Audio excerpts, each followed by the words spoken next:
The reason she's allowed to use a saw is because we're building a tree fort. Yeah, with our friends. Not the competition. That's cool. We're building a fort. Mine's gonna have a moat. We're allowed to use a saw. Yeah, That's a great thing. In a tree house. It's not on a tree house. Yeah, he has very big, unrealistic dreams. My realistic dream is sticks covered in mud. Realistic We dream. did one once where we built it like a lean-to around a tree. Oh, It yeah, was that great. one's good. Yeah, but this one will stand on its own. And you'll definitely Very good. I planned it last night when I babysat for him. Awesome. Strong enough that it won't get washed out. What did you do? Drew, remember there's no Spanish today, right? Okay. Has to be wide enough, you can't just step over it. Has to be long enough to go around. And also, like with. That's Drew's. Michael, just toss it on the kitchen counter and I'll tell him to. Drew, come get your binder. It looks like the elf is on a. Huh? He's gonna throw it out. You can do that. I'm cool with that. It's on the chandelier. You almost touched it. I did. Yeah, you're pointing upwards. Sadly, and you feel bad. It's because fine, you didn't touch it, but strangled you my almost touched sister. Mm. Strangle her. What I'm gonna do. That's not I strangle. didn't strangle her, but I did strangle her. No, I didn't. Her arm was dying. I know someone so long. Okay. All right. Yeah. Let's get rolling. What's your binder? You can't just leave it there. What? Oh, it's 12:03. See, In the laundry room, but if you go in, hey, if you go in there, close the laundry room. Don't leave it open, please. Thank you. Andrew, if you go downstairs to the wrapping station, clean it up. You left a mess last time. I had to clean it up. Well, we keep our wrapping paper and like gift bags and stuff in the basement in the storage, but we have it all in bins and we had to keep pulling it out every time something new came in the mail or whatever to wrap. So I took the card table and I put it up down there and I took everything out and set it up. So you didn't have to keep opening bins and putting them back on the shelf, and it was getting ridiculous. So if you want it. Yeah, we're down a couple people. There's no James, there's no Ethan, there's no Sydney, there's no Savannah. So there's plenty more cushy space if you want. For some reason, our wrapping paper is in like 5 different places. What's already. better? Oh, yeah? Like, Come. where's the superhero one for my cousin? And they're like, upstairs. And I'm like, Yeah. Where's the like crosses one? And they're like, basement. And I'm like, Oh my. That's how my mom is. No, you don't need to go get Cole's. What have you got stuff in there? You don't need to go get Cole's stuff. He's got stuff. What's that? It's over here. So yeah, let's get started. And I know Cole has food. He might drop something on accident on purpose. So a couple things before we get started. I have considered moving us back to that room for class like before, because people have trouble staying awake. I like being in here because it allows for more spacing with COVID stuff. I wanted you guys to be able to spread out more rather than be packed in that space.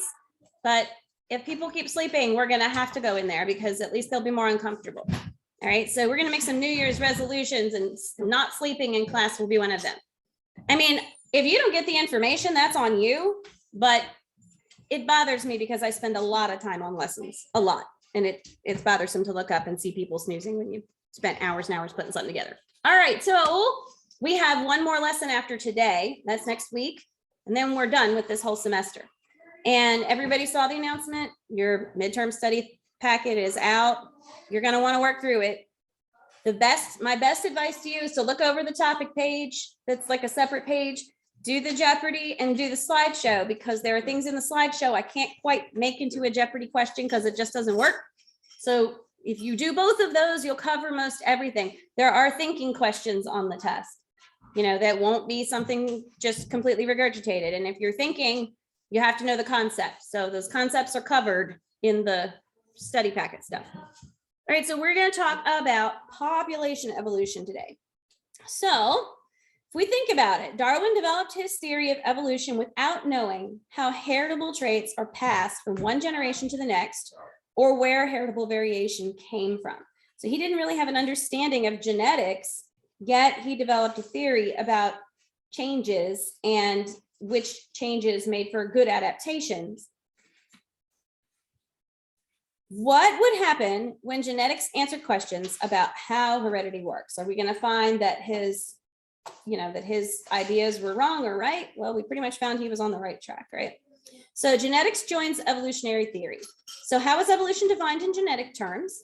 In genetic terms, evolution is any change in the relative frequency of alleles in a gene pool of a population over time. So when we talk about evolution on an individual basis, that is, a mutation in an individual organism that gets passed to their offspring and its progeny, right? But if we're talking about evolution in genetic terms, it's when we see that change occur in allele frequency in the gene pool. And remember, the gene pool is all the genes within the population. Okay. So, somebody having trouble getting in. I'm getting a tick, tick, tick, tick. No.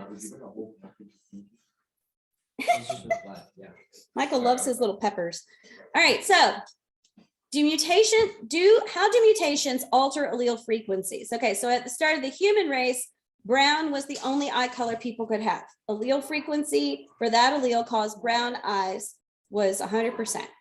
A mutation in the main gene for eye color created a new phenotype, which is blue eyes. So slowly the allele frequency shifted. Since then, there have been many variations in eye color, though brown eyes remain the most common still. So we can see this by looking at the genetics of fossil organisms, fossil humans. So researchers discovered that heritable traits are controlled by genes. Oh, somebody asked, was it you asked about heritable versus inherited? So one of the heritable means it's passed, inherited means it's accepted from the previous generation. There you go. So researchers discovered that heritable traits are controlled by genes. Of course, we know this, right? So Darwin was onto something and now we know why. Changes in genes and chromosomes generate variation. So we call those mutations, right? For example, all of these children receive their genes from the same parents, but they all look different. Again, we deal with the shuffling of genes. It's like shuffling the deck of cards. So genotype and phenotype in evolution. An organism's genotype is what? A particular combination of alleles that it carries. And then the phenotype is what? Genotype is the alleles. Phenotype is Noticeable aspect. yeah, how it appears, what's expressed, right? So an individual's genotype together with environmental conditions are going to produce its phenotype. There are some environmental conditions involved. So phenotype includes all physical, physiological, and behavioral characteristics of an organism. Behavioral, that's important because there is, guys, don't start. Just give it back to her if she wants it. You don't need to fight over it. You have 2 of your own. There's 2 more over here if you really want one. Okay. Natural selection acts directly on phenotype, not genotype. So think about that for a minute. It's the phenotype, it's the physical, physiological, or behavioral characteristics that natural selection is working on. Obviously, those are a thing because they're being expressed by a genotype. But natural selection doesn't know what the genotype is, right? It doesn't know anything. It just knows, we say it knows what's best suited for the environment. The phenotype just kind of acts out what happens in the real world. So that's what it acts on, correct. So some individuals have phenotypes that are better suited to their environment than others. These individuals produce more offspring and pass on more copies of their genes to the next generation, right? That's what we've been saying all along, kind of sums it up. So population and gene pools. A population is a group of individuals of the same species that mate and produce offspring. What's a species? Can we define species? It's a group of organisms that are capable of reproducing. Well, a horse and a donkey can reproduce and then make an offspring. So what's the difference? And not create a new variation. They can produce. On the original of what the 2 were. Kind of. It's organisms that can reproduce and produce fertile offspring. The offspring has to be able to then reproduce. So if 2 organisms can get together and make a baby that can make babies, you have a species. If 2 organisms get together and make a baby that can't make babies as a whole, you don't want to talk about individual organisms that can't reproduce, but on the whole, then yes, then you have a species. So, Horse and a donkey have A things. horse and Another a donkey. A male horse donkey, a female horse donkey can't create more horse donkeys. A mule can't make mules. No. Mules are, so the opposite of fertile is what? Do we know? Horse infertile. Infertile or sterile. Sterile tends to be the word used when you're talking about reproductive terminology. So if you guys are, those of you that appreciate watching an interesting debate, and those of you who can separate out any personal belief from the tactic of just debating a topic, regardless of what you believe about it. If our buddy, Professor Dave from last year, our chemistry buddy, Professor Dave. Professor Jesus. Well, here's what's interesting. So I found, it's long, it's like a 40-minute or something YouTube video, but Professor Dave debated this dude he's like an anti-evolution biblical creationist. So the two of them went head to head. And it's interesting because Professor Dave didn't go into what he believes personally. He's just debating from this standpoint. And the other guy is debating completely from his standpoint. And what's interesting about the argument, what I found interesting about the argument, I mean, Professor Dave says some things that, if you're a biblically minded person, you might find like a little offensive. You might go, oh, that was rough. Oh, can't believe he said that, But if you can separate him as a person from what he's saying and realize that's his topic he's debating and look at it from that perspective, then you may be able to get through the whole thing.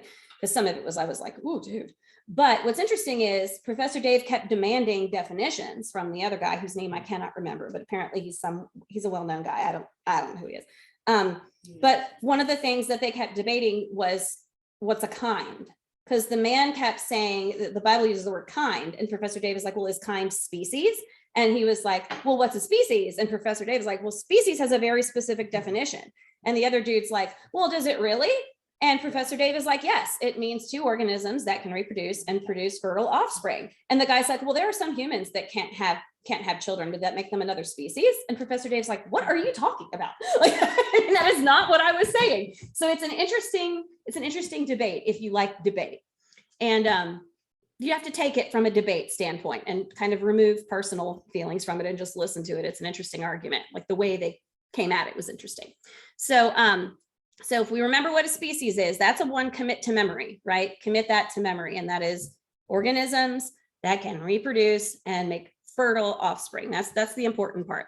So a gene pool is going to consist of all the genes, including all the different alleles for each gene that are present in a population. And remember, a population is a species all living together, right? You can define that differently. You can say the population of humans on this planet and talk about us as a whole, or you could talk about populations within certain continents or within certain geographic areas, right? You could say, well, the population of Asians versus the population of Africans versus the population of Europeans, because those are definitely different gene pools because there's interbreeding within those populations, the more geographically located populations. And then you get places like us here in this country where we've got people from everywhere and our gene pool is a little more varied than maybe some other places in the world. So here you go with a good example with these little frogs here. So researchers study gene pools by examining the relative frequency of any allele. The relative frequency of an allele is the number of times a particular allele occurs in a gene pool compared to the number of times other alleles for the same gene occur. So which color allele is going to occur most frequency in this frog population? Green. And which one is going to occur least frequently? That poor one red The frog. poor one red. Yeah. You had this in our notes, Mm-hmm. but our notes are printed black and white. Yeah. So we just couldn't. Yeah, we just yeah. couldn't It looks answer- very There was 3 confusing. questions that we just couldn't. Sorry. answer. Yeah. Right? Yeah. That That's one. fine. Now you see it. Ta-da. So yeah. Like 5 minutes, like looking at every individual. Seeing if there was a difference. That's Yeah, funny. There was like one with weird feet or something. Or, I don't know what's the difference. Yeah. So anywho, you get the idea at least now that you see it. So keep that in mind, okay, that there is an allele for red, but it doesn't occur frequently. All right. So we talk about how we get to speciation and how we change the gene pool, and that'll come into play. So evolution is any change in the relative frequency of alleles in the gene pool of a population over time. So think back to the moths last week, right? The moths in England and the Industrial Revolution. And first, the most common moth was the white one with the peppered wings. And then we had a change in the allele frequency because suddenly the more common one was the darker one. And that was because the environment changed and now the darker moths were better suited. So they reproduced so that gene becomes more prevalent in the gene pool. So natural selection operates on individuals, but resulting changes in allele frequencies show up in populations. Populations rather than individuals evolve. So it's the population, which is a group of species in a specific living together, that evolve. I startled him. You got you. So what are our sources of genetic variation? Now keep that little red frog in the back of your mind. So you've got three main sources of genetic variation. You've got mutation, genetic recombination during sexual reproduction, and lateral gene transfer. So these are different ways that you get changes in the gene pool. So your mutations that produce changes in a phenotype may or may not affect the fitness. Some mutations may be lethal, others may lower fitness, and others may be beneficial. So if you have a mutation that is beneficial, that's your adaptation, right? It's beneficial. That means you live longer, you reproduce more, your allele gets in the population more. There starts to be population evolution as your progeny reproduce and spread that allele. Is that supposed to be a semicolon? It's copied directly from the stuff that came from the textbook. So I'm assuming, yeah. So just less. Mm-hmm. It can't be somewhere. Yep. Now, if you have a mutation that's lethal, obviously you're not going to survive to reproduce. And if you have a mutation that lowers your fitness, your chances of surviving to reproduce are lowered. You might reproduce, but your chances are not as good, right? So mutations matter in evolution only if they can be passed from generation to generation. The mutation must occur in the germline cells that produce either eggs or sperm. So what's that mean? So you have to have a mutation that can be passed on. Germline refers to the cells that create gametes. So there are certain cells that differentiate into gametes. And if the mutation occurs there, it can be passed on. If the mutation occurs elsewhere, it's not going to get passed on because you can't, right? It's part of your body. It's an autosomal thing. So this is a good video. It's kind of weird the way they do it, but Michael, you'll like it. It has cards, but you'll remember it because it's a very good explanation. I liked it, even though it's strange. Why are there pants on the birds? Yeah, they're actually jeans. Yeah, jeans. I was like, what's your pants on? That's what everybody else, that's what the little kids were like, why are they pants? I'm like, wait. The 5 fingers of evolution.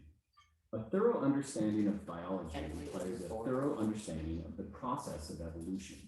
Most people are familiar with the process of natural selection. However, this is just one of 5 processes that can result in evolution. Before we discuss all 5 of these processes, we should define evolution. Evolution is simply change in the gene pool over time.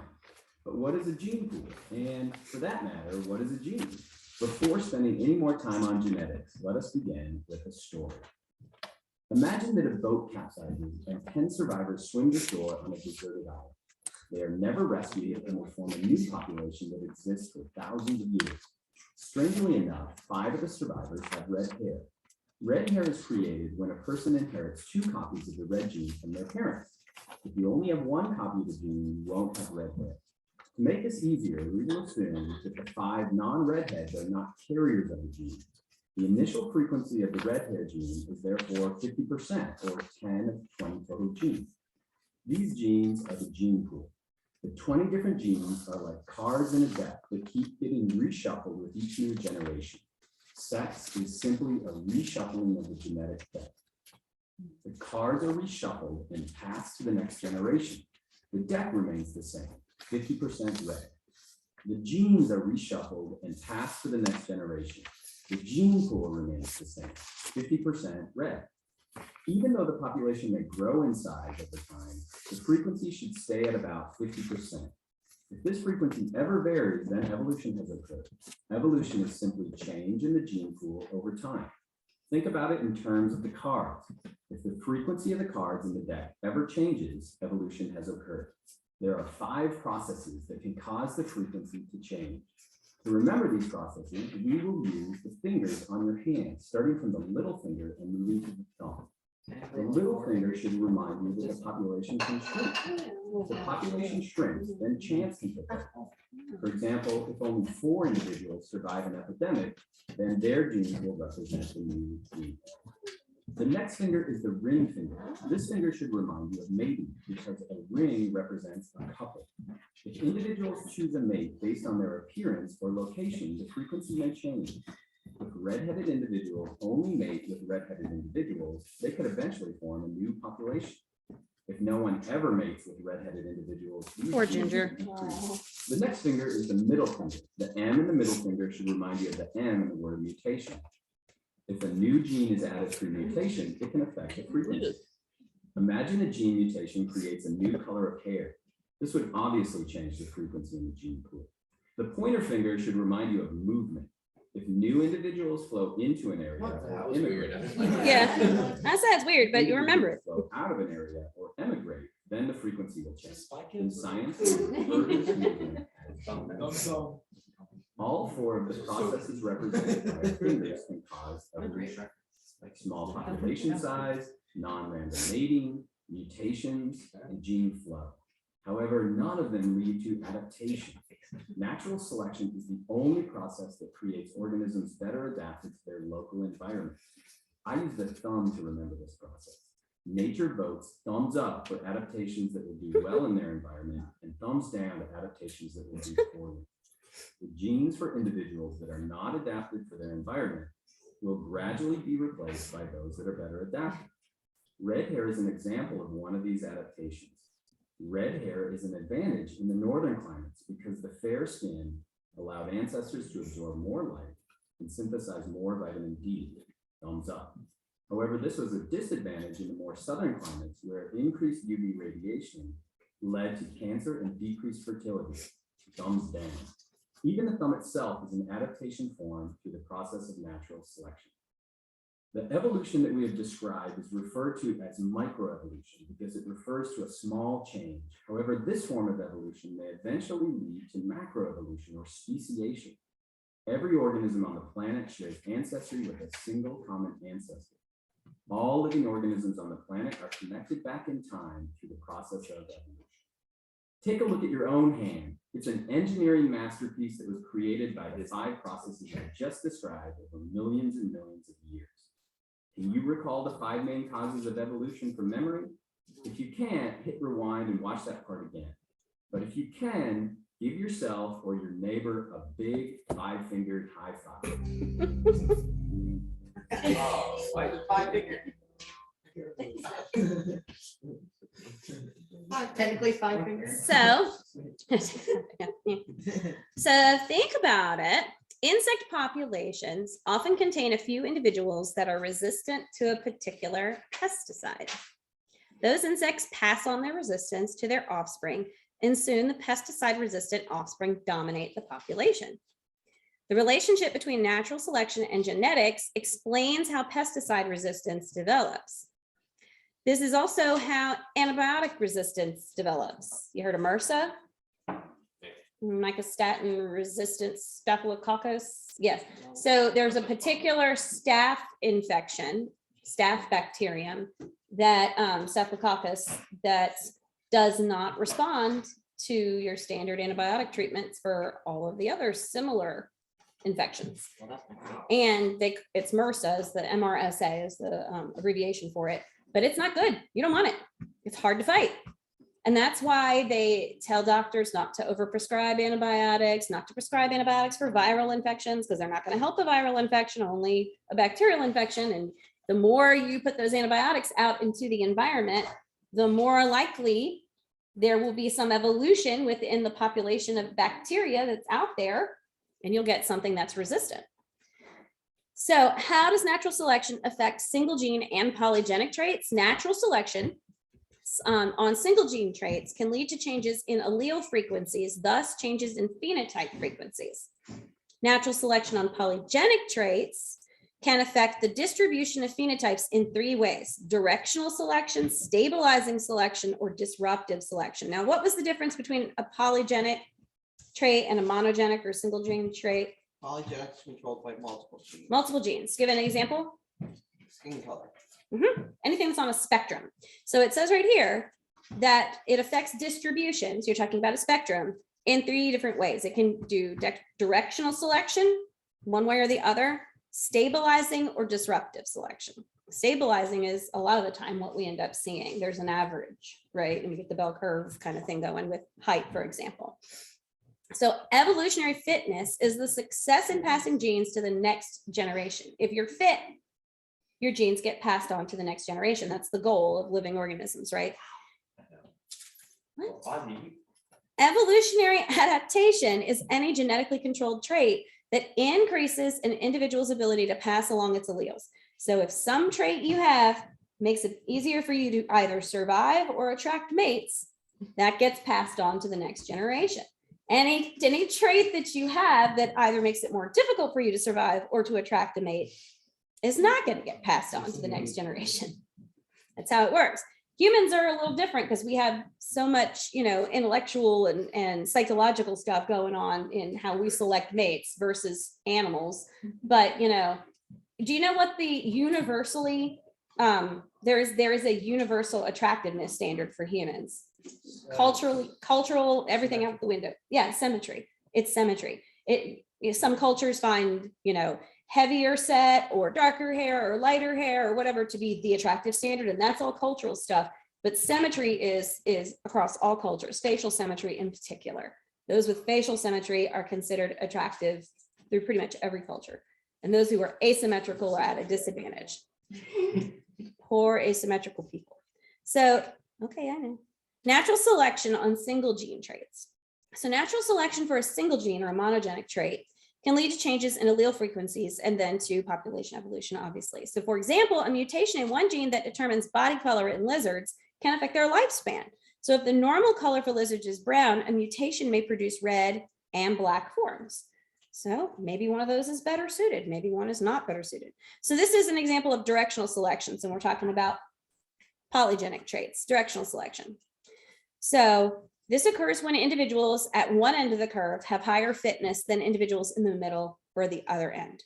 So the range of phenotypes shifts because some individuals are more successful at surviving and reproducing than others. So here's an example. It says number of birds in population, average beak size increases. What did you find today was a better tool for, most of you were finding the bigger ones were better because you could kind of almost scoop with them, right? Get more in a bite. A lot of you found that no matter whether it was big or small, these bigger beaks did better. Now, in nature, there are some birds that don't have the ability to scoop like y'all were scooping, and they actually pick. And you can see differences. If you look at the birds that, for example, they don't eat seeds, but maybe they eat bugs out of holes in trees, like a nuthatch is a great example. They have a little narrow beak. And so ever seen sandpipers? The birds with the big long legs and the big long beaks? Yeah, because they go down in the sand and pull out things to eat. And then hummingbirds, right? They don't eat seeds. They have that big long beak and that long tongue inside of it too. You ever seen their little tongue come out? It's wild. Yeah, they've got this long tongue inside their long beak, and they can get the nectar out of flowers. It should be open. Is it not open? Oh yeah, you could let him out. Sorry. So for example, if only large seeds were available, birds with larger beaks would have an easier time feeding and would be more successful in surviving and passing on genes. And this is true because if only the larger seeds were available, if you look over there at your data, I bet you'll find it's probably pretty accurate. If you only had large seeds and no small seeds, those with the larger beaks are going to do better than those with those itty bitty beaks, right? They're going to have a very hard time collecting enough seeds, especially when there's competition, right? Competition changes everything. Stabilizing selection. So this is kind of what you see a lot of the time with polygenic stuff that we think of, like height, skin color. So stabilizing selection occurs when individuals near the center of the curve have higher fitness than individuals at either end. The situation keeps the center of the curve at its current position, but narrows the overall graph. So you get your bell curve, but it's a skinny bell curve, right? This is birth mass for babies. So this is a great example. Why would a low, take the current medical intervention that we have implemented out, put us entirely in nature as a tribal living off the land type of population, okay? Why would a low birth weight or a high birth weight or mass in this case be disadvantageous. Because you're down on the ground for longer times and you can't do anything about predators. Maybe. There's a heavy kid coming on you. Okay. As a heavy kid. Well, think about it. Think even low birth weight babies, even now with our technology. What's the issue with Have little babies, they just kind of drop them. low birth weight babies tend to be more vulnerable when it comes to, yeah, they tend to not be as healthy. They're more fragile. They need a lot of intervention. Are like really bad for nature. Because like giraffes, they can spit out their baby and then within like an hour, the baby can like walk with the mom. Yes, they can. And then Yeah. for us, like we're just stupid for like a year. Well, that's because our, do you know why that is? That's because our, why? Because we have a more diverse, a more advanced system. Mhm. So it takes longer to get up to speed. And That's part of it. Yeah. Our brains are so much bigger compared to our bodies than any other species that our heads are so much bigger. If you compare, if you look at proportionality, okay, look at a baby's head in proportion to its body. It's big. Like if you look at it, it's not like a baby is a miniature human and that's proportional and just shrunk tiny. That's not how it works, right? Their proportions are entirely different. They change over time. Certain things like their eyes don't change as much. Like those pretty much stay almost the same size throughout life. They don't grow like the rest of you. But if you look at a puppy, for example, it's relatively proportional. And if you look at giraffe or a horse, they're relatively proportional. The human babies have giant heads. Okay. So low birth weight babies obviously are going to have the struggles that come along. A lot of health problems go along with that. It's harder for them to catch up. A bigger baby may be harder to safely deliver if you were in a situation where you didn't have some of the interventions we have. So if you were on this end of the curve and you were genetically predisposed to be a 13-pound baby, you may not live to be born. Maybe your mama may not live to reproduce again because she's making 13-pound babies. All that depends. So what you get here is this stuff in the middle, which is an average. And of course, humans have an average birth weight too. And there's a big variation. I mean, between like 6 and 10 pounds, that's a big gap. Yeah, It's big gap. 3.5 pound difference. Yeah. Mm-hmm. Yep. Over time, I mean, the more babies you have, the more variation you would see. Obviously, mine were 3 ounces apart, so not that big. But so, for example, very small and very large babies are less likely to survive than average size individuals. Fitness of these smaller or larger babies is therefore lower than that of more average size individuals. Disruptive selection. So this is the other one. So disruptive selection occurs when individuals at the upper and lower ends have higher fitness than individuals near the middle. So disruptive selection acts against individuals of an intermediate type and can create 2 distinct phenotypes. So for example, here's an example. In an area where medium-sized seeds are less common, birds with unusually large or small beaks would have higher fitness. Therefore, the population might split into 2 groups, one with smaller beaks, one with larger beaks. Over time, you may get speciation here. So genetic drift. Okay, genetic drift is in small populations, individuals that carry a particular allele may have, why is she calling me? May leave more descendants than other individuals just by chance. Over time, a series of chance occurrences, can cause an allele to become more or less common in a population. This is called genetic drift, when an allele becomes more or less common in a population. So in this case, the allele for blue is becoming less common. The allele for red is becoming more common, and that's called drift. There's multiple reasons for that. Great example, those moths again, that's genetic drift. So we also have genetic bottlenecks. This is a great graphic. You have your parent population, your bottleneck, which is a drastic reduction in your population, surviving individuals, and your next generation. So look here, it just so happens that due to this drastic reduction in population, these blue ones were better suited. They survived. And then your next generation is going to have more of this particular type. So this can be anything. It can be a disease, famine, some cataclysmic event. Lots of things can cause that. So bottleneck effect is a change in allele frequency following a dramatic reduction in population size. Lots of things can cause a dramatic reduction. So for example, a disaster may kill individuals in a population, and the surviving population's gene pool may just contain a different gene frequency from the original gene pool. And then that's what gets passed on from that point. So we have something called the founder effect. All right, so the founder effect occurs when allele frequencies change as a result of the migration of a small subgroup of a population. All right, so now you have individuals that move. And whatever genes are within that group that move, it's random, right? You get this random shuffling of genes, and you end up with some individuals that migrate, some individuals that don't. That's going to change the allele frequency in the initial from the initial population. So whatever you originally had is going to be different in both the remaining group and the migrating group, just randomly based on who migrates. So two groups from a large diverse population could produce two new populations that differ from the original group because it's all shuffling, right? So evolution versus genetic equilibrium. What conditions are required to maintain a genetic equilibrium? Okay, so what do we mean by this? So there's this dude, Hardy Weiberg, these dudes, right? They have a principle, right? And they're saying 5 conditions are required to maintain a genetic equilibrium. And that means a balance of alleles within a population. So it must be a large population. And this is a good thing. Sample size is important in science all the way around. So anytime you read any kind of scientific study or any kind of statistic, always check the study size or the population size. For example, if you are looking at the rate of males to females in Forsyth County, Forsyth County is pretty large. We have a decent population. You're probably going to get an average that's in, you know, close to the national average. If you live in a town with 400 people or 300 people and, you know, a bunch of men go to war, or the population tends to be a little older, you're going to have more females because females tend to outlive males, and maybe females didn't go to war or whatever. But you can look at populations what's the word I want? Like the gender balance in populations during certain decades, and you can see it change because of things like war, right? That's a great example. So when your population is large enough, you can get a more accurate telling of what's actually there. Mhm. Accurate, yeah. What is the human population?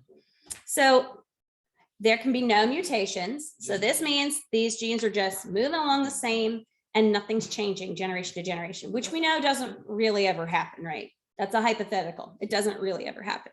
There must be random mating, which to an extent, depending on the population, depending on the organism, can happen. It's much more random, for example, for plant pollen to be spread about than it is for animals, because even with animals, you can see, especially higher animals, mammals, or even birds, you can see the females being the choosy of the species. It's always the females that are choosy. It's always the males that are showing off and the females that are picking who they want to mate with. And that is true throughout pretty much all populations, because that's just the way it is. Producing offspring is more costly to females than it is to males. Cost the males very little, cost the females a lot. Therefore, they're going to pick, right? That's how it is. That's why peacocks are fancy, right? Peahens are boring looking. They just don't care. Yeah. What's gonna be of like the human population in 1,000 years? Because 1,000 years, we probably won't look much different. well, okay, fine. Then in 500,000 years or something. And Yeah. I asked that because Mhm. for the majority of human existence, if your body didn't develop at least in semi-right Yeah. way, you died pretty quickly. Absolutely. Now we have technology where Also, now we have a live lot more. really well. We have really Travel. disrupted that. Yeah, there's a lot of There's travel. a lot more travel. There's a lot more Yeah, mixing. So there's probably a lot more. Yeah. And we We found ways to prevent diseases caused by mutations from taking people out early, right? We found ways to prolong life and even make reproduction possible for Well, people I've who heard in the past is wouldn't have made it. Our bodies is just steadily getting weaker and our brains are just getting bigger. You've seen Wall-E, right? When people ask where will we be in 1,000,000 years, I'm like, you seen Wall-E? Like fat humans floating around on those things. I wonder if that's where. I hope that's not where we're going. Things we're all already like part computer because everyone carries a phone around and it's kind of become an extension. It's become an extension of you. Yeah.